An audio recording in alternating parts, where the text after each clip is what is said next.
The 262 was built for speed. The aircraft was menacingly sleek and streamlined. It was to prove a superb fighter. But Hitler wanted it to be capable of adaptation as a fighter-bomber, a role for which it was manifestly unsuited.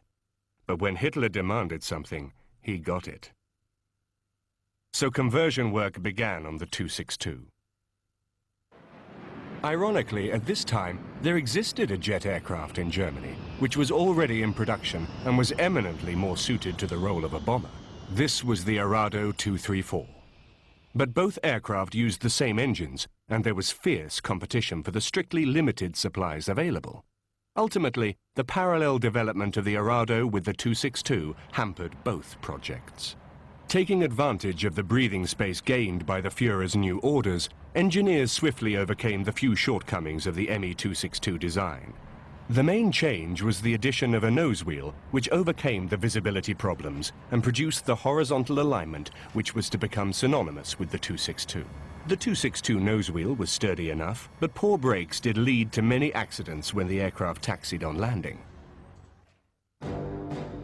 The late operational debut of the 262 resulted from development problems with its Jumo jet engines, the key to its great speed. The hot temperatures could cause the turbine blades to distort and snap off, leading to an engine explosion.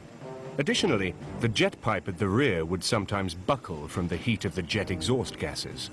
The solution to these problems was to make these parts from heat-resistant alloys made of rare metals. But Germany lacked these metals. Chromium, for example, could only be found in Turkey, and the British had commandeered all the available supplies. So the Junkers engineers had to build the 262's engines entirely from steel, with the result each engine had to be completely replaced after only 10 hours of use. As final modifications to the 262 continued, competition with Arado for the limited supply of jet engines further delayed its introduction into combat. Although a few 262s crept into service from April 1944, it was not until early October that the first jet fighter unit was ready to take to the skies. Named Commando Novotny after its commander, it would make its debut on October 3, 1944. In June 1944, the British and Americans opened the second front in Europe with the Normandy landings. During the D-Day invasions, a mere 120 operational German fighters had been faced with 7,000 Allied aircraft. Even if the 262 had been combat ready, they would have been required in huge numbers.